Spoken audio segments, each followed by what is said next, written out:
아니 그 사실은 그 기자실 내부에서도 예. 이렇게 이제 MBC를 포함을 해서 몇몇 매체가 과연 예. 질문 기회를 받을 것이냐 말 것이냐가 항상 좀 초미의 관심사였는데 그죠? 예. 이게 좀 결과가 나오고 나서 어. 조선일보랑 TV조선 둘 다 받았는데 약간 이제 아. 이런 식의 좀 약간 불만 아. 섞인 좀 아쉬운 목소리가 나오긴 하더라고요. 네, 한판 브리핑 오마이뉴스의 곽우신 기자와 함께하겠습니다. 어서 오십시오. 네, 안녕하세요. 네, 오늘도 진수희 전 장관님, 그리고 박성태 실장님 두 분 더 어서 오세요. 네, 안녕하세요. 안녕하세요. 자, 어제 기자회견을 마치고 대통령의 첫 공개 행보가 전통시장을 갔습니다.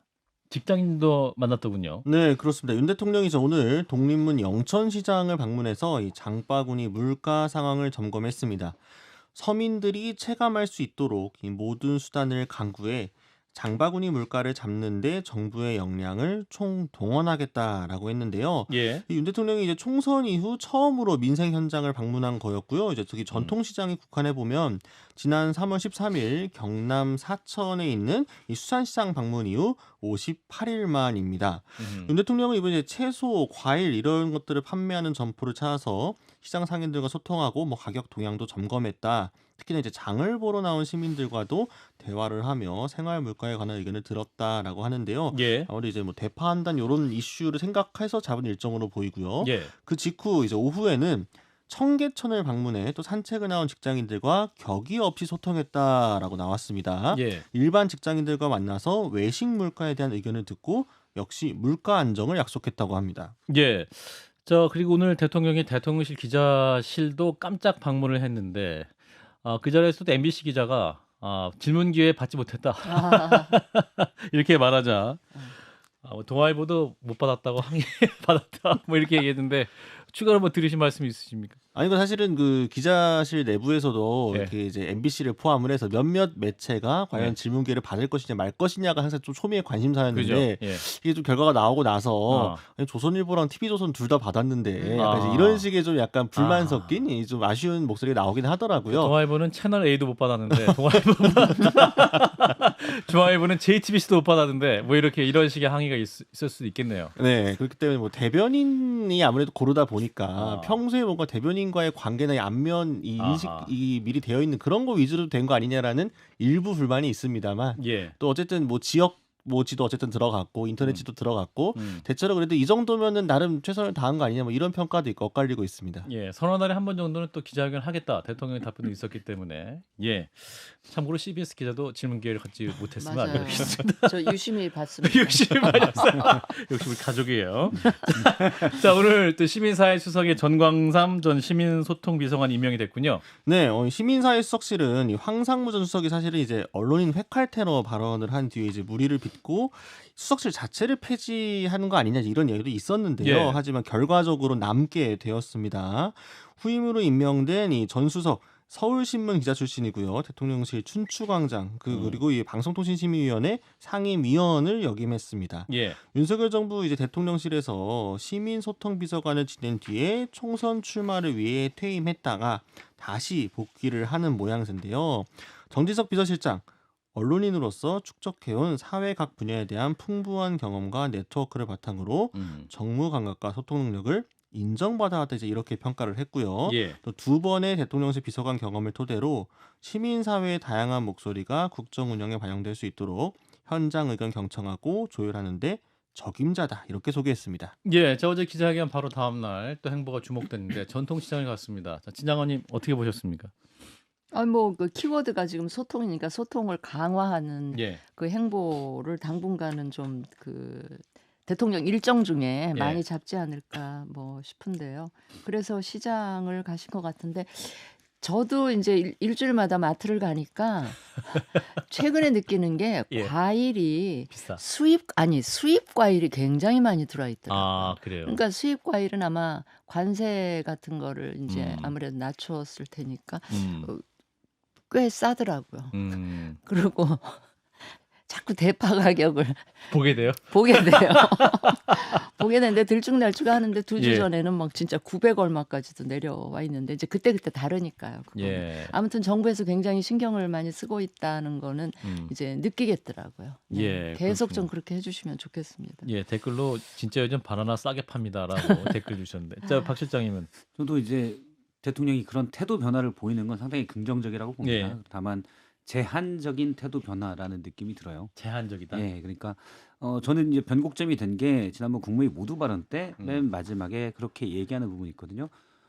국무위원들에게 국회도 설득하고 소통하려고 더 노력하라. 이거는 이제 우리가 옳은데 더 설명하라라는 맥락이죠. 예. 그리고 나부터도 하겠다라는 그런 말을 해요. 예. 그래서 그 다음에 기자회견을 하고 이제 기자실 브리핑실을 방문하고 이런 것들이 다 그 일환이라고 보고 이번에 나간 것도 그 일환이라고 봐요. 하지만 대통령이 일단 스킨십을 늘리고 접촉면을 늘리는 거는 좋은데 예. 이런 주요 쟁점 현안들에 대해서는 지난번 기자회견에서 봤지만 변하는 모습이 없거든요. 다만 이제 양이 많아지면 질도 변할 수가 있거든요. 그래서 일단 소통을 넓히는 거는 긍정적이다라고 봅니다. 예, 좋네요. 자, 이런 가운데 전광삼 시민사회 수석이 임명이 됐는데 언론인 출신입니다. 네, 어떻게 평가하시나요? 저는 한 20년 전에 한번 밥을 같이 먹었던 20년 전에 네, 서울신문에 인연이네요. 계실 때 예. 밥을 한번 같이 먹었던 거. 그 뒤로는 아, 못 봐서 정치권에 가신 뒤로는 못 봐서. 예. 근데 춘추관장 했을 때 정광삼 수석이 춘추관장에 출입했던 기자들 얘기를 들어보면 예. 뭐 기자들과의 스킨십은 좋은 편이다. 뭐 이렇게 음. 얘기하더라고요. 음. 그리고 원래 시민소통 비서관으로 있다가 총선 출마하려고 나갔다가 공천을 못 받고 다시 들어왔잖아요. 이원무 비서관이 같은 경우여서 뭐 회전문 인사냐라고 비판할 수는 있겠지만 예. 이미 뭐 한 번 돼 있어서 그런 것 같고요. 초미의 관심사는 한동훈 비대위원장과 강력하게 대척 좀 했었던 아. 장해찬 전 최고위원이 돌아오느냐 아. 이런 게 아, 후속 관심사가 인사? 될것 네, 같습니다. 네, 후속 네. 비서관 인사가 기다려진다. 그러니까 이게 지금 낙선자 중에 누가 그러는데 세 번째인가 네 번째라 그러는데 예, 거기에는 그렇죠. 예. 그분도 카운트돼서 그런가 봐요. 이 비례대표 음. 명단에 있다가 아하. 왜 그 민생 특보로 가신 분 주기환 전 있잖아요. 민주당 아, 예, 예, 네, 예. 네, 네, 네. 뭐 그래서 막 이제 지금 카운트를 이렇게 몇 번째냐 이렇게 따지는데 저도 그 대목이 관심이 있어요. 장해찬 전 최고위원이 과연 어떻게 될 건지 막 소문이 그동안에 파다했었기 때문에. 예. 근데 저는 그 정광삼 그 지금 그 수석 예, 예. 과거에 제가 초선으로 그렇군요. 들어갔을 때 이분이 서울신문의 기자였어요? 예, 정치부? 당 출입 기자였어요. 아. 그런데 보면 기자실에 가 있는 시간보다 저도 원내대변인을 해서 잘 알죠. 이 당직자들하고 같이 원내대표실 바로 옆방에 있는 아. 그 방에 굉장히 많이 계시다는 걸 느끼고 저분은 기자야 당직자야 제가 그런 생각 아, 그 정도로 야, 그런 얼마나 생각을 인상이 했었는데 뭐 하여튼 그렇습니다. 그러더니 이제 결국 이제 정치인의 길로 이렇게 오셨는데 저는요 조금 아쉬운 대목 제가 항상 대통령실 얘기하다 보면 자꾸 아쉬운 대목을 얘기해서 애정을 담아서 조금, 드리는, 예. 그렇긴 한데 사실은 이게 시민사회 수석실이 굉장히 중요하고 이번에 민정수석실 부활한 명분도 사실은 민심 뭐 파악 강화 뭐 이런 거였잖아요. 그럼 그렇죠. 사실은 시민사회 수석실이 그 역할을 위해서는 굉장히 중요한데 조금은 인재를 두루두루 좀 넓게 보면서 좀 발굴을 했더라면 예. 싶은데 사실은 시민사회 수석실이 제대로 역할을 못했기 때문에 사실은 민정을 그 명분을 고지고대를 그냥 받아들이자면 그런 건데 그 기능을 제대로 못한 시민사회 수석실에서 비서관을 한 분을 이렇게 이제 승진인사 합격으로. 승진까지 시켜가면서 이렇게 오니까 조금 그 대목이 좀 아쉽다는 생각이 들고요. 그러니까 사람이 너무 이렇게 없는 거야. 진짜 인재풀이 이렇게 협소한 거야 하는 걸 다시 한번 좀 확인하게 된 것 같아서 좀 씁쓸하고요. 왜 또 이 중요한 시민사회 수석은 대통령께서 직접 브리핑룸에 오셔서 이렇게 소개를 안 소개를 하셨을까? 안 하시고 아. 정무와 그 민정수석과는 달리 예. 또 이렇게 하셔서 좀 두루두루 조금 오늘 시장에 가셔야 돼서 그랬습니다. 아니 뭐 시간이야 적달이 안 배하면 되는 알겠습니다. 자 이제 민주당 얘기 좀 해보겠습니다. 박찬대 원내대표가 군소 야당들의 저는 이런 군소라는 표현 별로 좋아하진 않은데 아무튼 또 다른 야당들의 원내 지도부를 연달아 만나면서 연대 의사를 밝혔네요. 네, 박찬대 원내대표가 오늘 이제 국회에서 조국혁신당의 황운하 원내대표와 회동을 오전에 했고요. 이걸 시작으로 해서 정의당의 장혜영, 새로운미래의 김종민, 개혁신당의 안양자, 기본소득당의 용해인 의원까지 이제 다른 야당 의원 원내대표들을 차례로 쭉 만났습니다. 예. 그러면서 무엇보다 이제 해병대 최상병 특검법과 같은 여권을 이제 압박하는 이 모양새의 법안 처리를 위해서 어떻게 협력할 것인지 이런 부분들을 좀 심도 있게 논의했다 이런 보도들이 나왔는데요. 또 그 외에도 이제 민생회복지원금을 비롯을 해서 지금 최상병 말고도 다른 특검법 같은 것도 어떻게 관철하면 좋을지 행동에 민주당이 나선 것으로 풀이가 되고 있습니다. 예. 특히나 이제 뭐 최상병 특검법 같은 경우에는 윤 대통령이 이제 어제 기자회견에서 제2요구권 행사를 거의 확실시했기 때문에 예. 재표결이 들어간다면 표심 잡기를 어떻게 할 것인지 좀 사전에 표심 잡기에 나선 거 아니냐 이제 이런 이적들이 나오고 있습니다. 예, 한편 박찬대 원내대표 실거주용 1주택에 부과하는 종부세, 종합부동산세를 없애겠다. 또 구상을 내놓으면서 또 이슈가 되고 있군요. 네, 이게 좀 굉장히 핫한데요. 박 원내대표가 이제 어제 한 인터뷰에서 아무리 비싼 집이라도 1주택이고 또 실제 거주한다면 예. 과세 대상에서 빠져야 한다 이렇게 발언을 했습니다. 예. 그러면서 이 종부세에 대해서도 전향적 개선이 필요하다. 부동산 조세 정책과 관련해 분명한 전환이 있어야 한다라고 했습니다. 균형 잡히지 않은 일방적인 조세 정책은 국민 저항이 있을 수밖에 없다라면서 문재인 정부는 국민 수용성을 고려하지 않고 이념적 틀에서 부동산 세제를 밀어붙여 실패를 경험했다 이렇게 이야기했는데요. 예. 그러자 이제 진성준 정책위 의장이 이제 정책 현안 간담회에서 수습에 나섰습니다. 당에서 논의는 없었다. 원내대표가 개인적 의견을 말한 것 같다라고 했고요. 예. 아니, 당에 제안을 한다면 그때 논의를 하겠다라고 했습니다. 그러자 이제 박찬대 원내대표 본인도 좀 수습에 나섰는데요. 오늘 이제 기자들에게 종부세와 관련해 국민들의 요구 사항이 많이 있어서 검토가 필요하다는 이야기였다고 해명을 하면서 조세라든가 여러 정책에 대한 아이디어가 나오는 상황을 주목하고 있다는 의미였다라고 이야기를 했습니다. 예. 자, 일단 박찬대 원내대표의 그 1주택에 부과하는 종부세 관련 발언 어떻게 들으셨습니까, 진장관님? 예. 이게 근데 그 박찬대 원내대표가 기자가 묻는데 대답한 건 아닌 것 같아요. 그러니까 한 언론이랑 언론사에 가서 인터뷰를 하신 것 같은. 그래서 제가 예. 박찬대 원내대표가 누굽니까? 이재명 대표의 아주 최측근이잖아요. 네. 그러니까 이게 박찬대 원내대표의 개인적인 생각이 아니고 예. 저는 이 대표 의중이 아닐까 싶어요. 이재명 그러니까, 대표의? 네, 당내 의원들하고 뭐 이런 걸 공유한 건 아니고 아마 지난번 대선 패배의 중요한 원인 중에 하나가 저는 문재인 정부의 그 부동산 세제나 이런 것 때문에 있었다. 이런 걸 강하게 인식을 하고 있는 것 같아요. 그래서 그 이 대표의 의중을 이 박찬대 원내대표가 이렇게 대신 전하고 있는 거 아닌가 싶은 생각이 들었는데요. 사실은 이거는 종부세만 이렇게 폐지한다 해도 될 일이 아니고 이게 다 양도소득세랑 이런 거랑 다 연결되어 있는 거잖아요. 예. 그리고 종부세라는 거는 보유세의 한 일환인데 이걸 요것만 딱 건드리는 게 말이 되나 싶고 보유세는 더 올려야 된다는 게 민주당의 그 오랜 그 입장 아니었습니까? 예. 그런데 요거 하나만 딱 떼서 또 이렇게 한다는 게 말이 되나 싶기도 하고 민주당 내에서도 굉장히 이견이 많을 것 같은 정책 사안인 것 같아요. 예, 이게 네. 뭐 이제 보유세와 거래세 두 개 중에 하나만 선진국은 많이 올리는데 우리나라는 이제 두 개 다 이렇게 애매하게 올린다 이런 비판이 있어서 아마 이런 또 정책적 논의가 있는 것 같아요. 박 실장님 어떻게 들으셨어요? 저는 약간 생뚱맞다라고 생뚱맞다. 라고 봅니다. 그러니까 예. 저도 개인적인 제 의견은 1주택자 보유세는 뭐 과도할 필요는 없다라고 생각합니다. 종부세는 저는 제 개인적으로는 차라리 이제 투기적 소득에 대해서는 양도세를 많이 양도세. 물리는 게 맞다. 이거는 투기 그러니까 양도 차익에 물리는 거잖아요. 그래서 그게 더 맞다라고 봐서 투기 요인을 처음부터 없애주는 게 전 더 맞다라고 보는데 저 개인적으로는 근데 이거는 지금 종부세는 사실은 윤석열 정부 들어와서 이 이른바 했던 과표현실화 그러니까 시가의 공시가격을 비슷하게 맞추는 게 많이 후퇴했잖아요. 네. 예. 그래서 1주택자의 부담도 많이 줄었어요. 그리고 원래 종부세를 만들 때 조세형평도 얘기를 했거든요. 예. 그러니까 예를 들면 중형차 같은 경우는 차 좀 비싸면 세금 훨씬 더 내는데 수십억짜리 집을 갖고 있으면서 세금 좀 더 내는 게 뭐가 문제냐 이런 것도 들어가 있습니다. 예. 그리고 가장 큰 건 지금 민주당에서는 금투세 유예를 폐지하자 더 이상 유예하지 말자라고 얘기하는 것으로 알고 있는데 대통령은 이제 금투세 폐지를 공약으로 걸었잖아요. 예. 그러면 이거는 금투세를 하자고 하면서 요건 또 반대예요.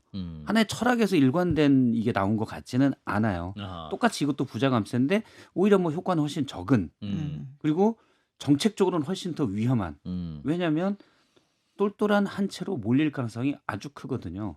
지금도 아시겠지만 강남 뭐 무슨 팍 이런 데는 뭐 40억씩 이렇게 가고 그럽니다. 예. 그러면 이런 게 하나의 신호가 돼서 똘똘한 한 채로 몰리면 오히려 우리나라 같은 게 밀집돼 있기 때문에 주변 주택에도 예를 들어 흑석동이나 방배동이나 산에도 다 영향을 줍니다. 그래서 정책적으로도 상당히 위험한 발언이다. 일단 철학이 뭔지도 모르겠고 정책적으로도 위험하다라고 생각을 합니다. 예. 자, 일단 뭐 이 논의가 계속될지는 일단 지켜보시죠. 자, 이런 가운데 김경수 전 경남지사 지금 영국에서 유학 중인데 고 노무현 전 대통령 15주기 추도식 참석을 위해 잠시 귀국한다고요? 네, 그 뉴스원 보도가 나왔는데요. 김경수 전 지사가 오는 19일에 귀국을 해서 노무현 전 대통령 추도식에 참여를 한다고 합니다. 예. 추도식 자체는 이제 23일 경남 김해 봉하마을에서 열릴 예정인데요. 김 전 지사가 이제 방금 말씀 주신 것처럼 작년 8월 영국 런던 정경대 방문 교수 활동자 출국을 한 상황인데 김 전 지사의 측근의 이야기를 빌려서 추도식 외에 별도 공개된 정치적 행보는 없다라고 전했습니다. 예. 그래서 여러 개인 일정을 마치는 대로 6월 중에 다시 출국을 할 계획이라고 하는데요. 근데 이제 여러 언론에서 주목하고 있는 이유는 민주당 안팎에서 지금 김경수 전 지사가 비명계의 새로운 구심점이 될 수 있지 않을까라는 기대가 있다라는 겁니다. 일단 또 추도식 자체에는 그동안 전현직 지도부를 포함해 야권 인사들이 항상 총출동해 오긴 했습니다. 예. 자, 과연 김경수 전 지사의 귀국을 어떻게 봐야 될 것이냐? 과잉 해석이냐? 아니면 정말로 의미 있는 행보일 것이냐? 이제 다가오는 8월 이제 당대표 선거를 염두에 둔 행보냐? 여러 해석이 있는데 어떻게 판단하십니까, 진 장관님? 제가 뭐 민주당 상황을 잘 몰라서 그렇긴 한데 이럴 땐 과감하게 말씀해 주세요. 김경수 지사가 과연 비명의 구심점? 글쎄요. 비명의 구심점이 오히려 임종석 실장이 더 가능성이나 확률 면에서는 높지 않을까 싶기도 한데 예. 뭐 그 간지 꽤 됐네요. 지난해 8월이니까 그러면 6월에 다시 한 번만 올 수도 있죠. 한 10개월 정도 지났으니까 한 번 와서 그동안 조금 못 만났던 분들 만나고 근데 이제 정치권에서는 통상 이렇게 만나는 움직이면 게 움직이면 그리고 언론에서 그거를 그러니까 그 모임에 참석하는 사람들은 별 뜻 없이 참석을 한다 해도 예. 그게 언론에서 뭔가 의미를 부여하기 시작하면 그 방향으로 그 모임이 또 가는 그런 경험을 제가 많이 했었어 가지고 한번 또 관심 있게 지켜볼 만한 그런 의미는 있기는 한 것 같아요. 박 실장님은? 이게 사실 구심점이 되려면 대선 주자가 돼야 되거든요. 잠재적 대선 주자가 돼야 되는데 피선거권이 27년 말까지 제한돼 있어요. 드루킹 댓글로 유죄 판결을 받아서 5년간 피선거권이 제한받거든요. 선거에 못 나간다. 예, 그래서 대선에는 현재 상태로는 나갈 수가 없습니다.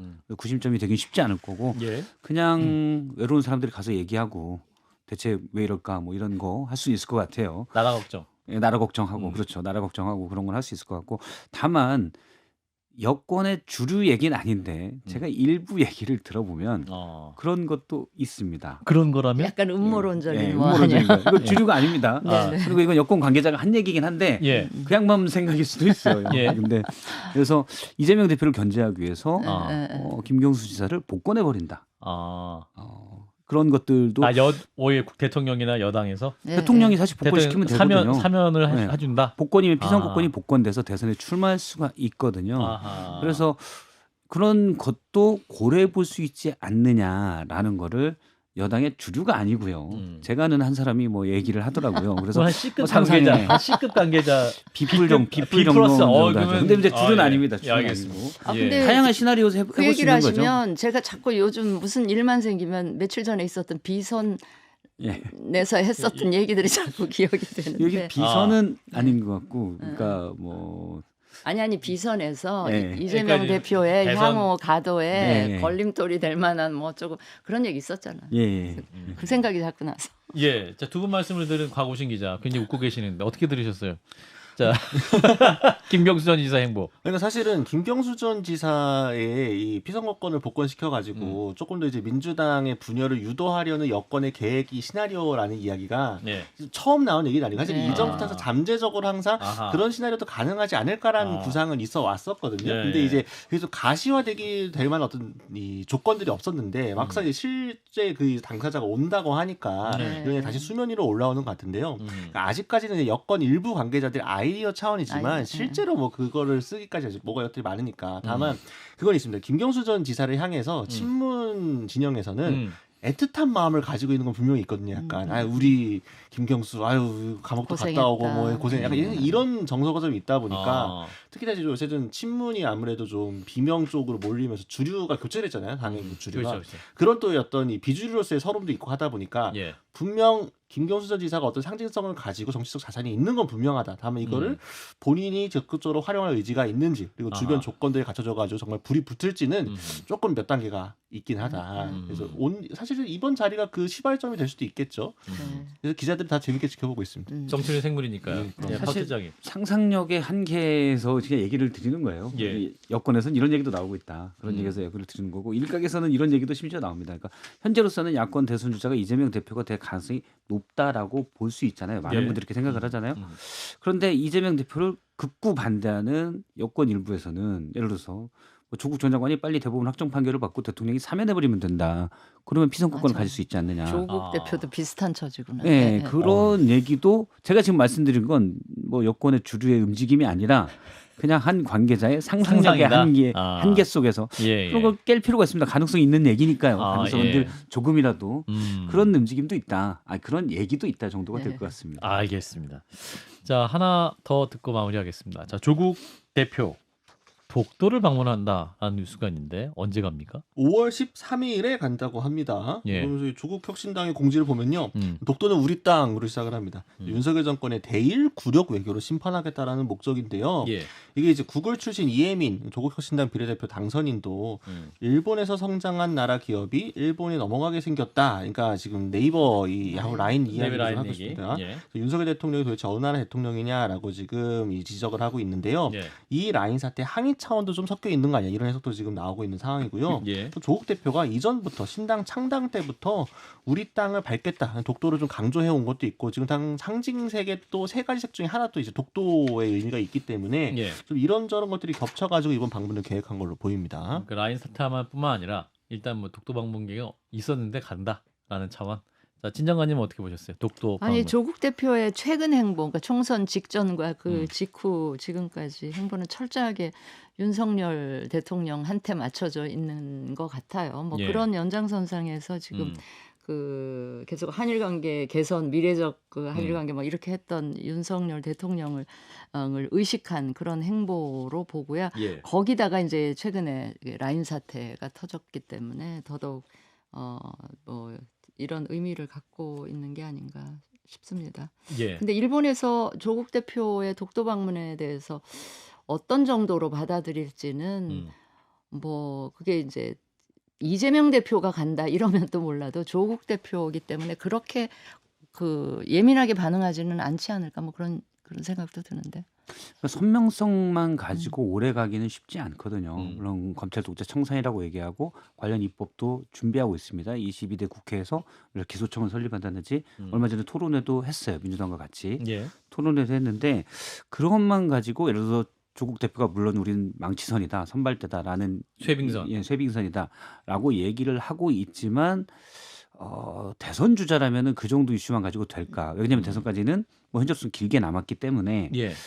전 그래서 사실 이런 이슈도 좋은데 예를 들어서 빈곤층에 대한 획기적인 대책, 뭐 이렇게 사회적 약자에 대한 획기적인 대책 이런 민생 관련된 정말 파격적인 대책들을 조국 혁신당에서 내놓는 게 어떨까 그런 물론 이제 사회연대 임금제라고 하나 내놓긴 했는데 예. 저는 좀 이상하다고 생각하고 있고 그거는 말이 안 돼. 좀 더 현실성 있는 수권 정당으로서 어차피 조국 대표도 피선거권 문제만 해결되면 대선 주자잖아요. 그러면은 수권 정당으로서 면모를 보여줄 수 있는 그런 대책들을 좀 내놓으면 어떻을까 하는 아쉬움이 있습니다. 예. 자, 조국 대표의 행보 기자들 사이에서 어떻게 논의되고 있습니다. 그 사실은 기자들 여의도 같은 경우에는요. 그러니까 조국 대표가 이제 그 본인의 임기를 끝까지 하기 어려울 것이라는 이야기들을 많이 하잖아요. 예. 국회의원으로서. 그럼 그 전에 뭔가 계속 조국 혁신당에 이거를 올려놓고 가야만 본인이 만약에 이 이유를 한다고 하더라도 당의 상징성이 있는 인물이 없는 부재 상황에서 당이 좀 뭔가 갖고 끌고 갈 수 있을 만한 거를 마련해주고 가야 된다. 강렬한 인상. 네, 그러다 보니 조금 좀 조급해하는 거 아니냐 이런 해석들을 하긴 하거든요. 예. 물론 뭐 이게 어느 정도 약간 뇌피셜이 들어가 있긴 합니다만 예. 조국 혁신당의 최근의 행보들을 보게 되면은 이제 말 그대로 기사에 계속 나가야겠다, 이슈를 선점해야겠다는 강한 열망들이 느껴지고 논평 같은 것도 굉장히 좀 날카롭게 적극적으로 쓰고 있는 상황이거든요. 예. 어쨌든 이런 대언론 플레이를 통해서 많이 좀 쌓아놓고 가겠다 이런 취지로 많이 보고 있습니다. 예. 그 말씀까지 듣고 마무리하겠습니다. 자, 한판 브리핑 오마이뉴스 곽우신 기자 그리고 진장관님, 박 실장님 세 분 고맙습니다. 감사합니다. 고맙습니다.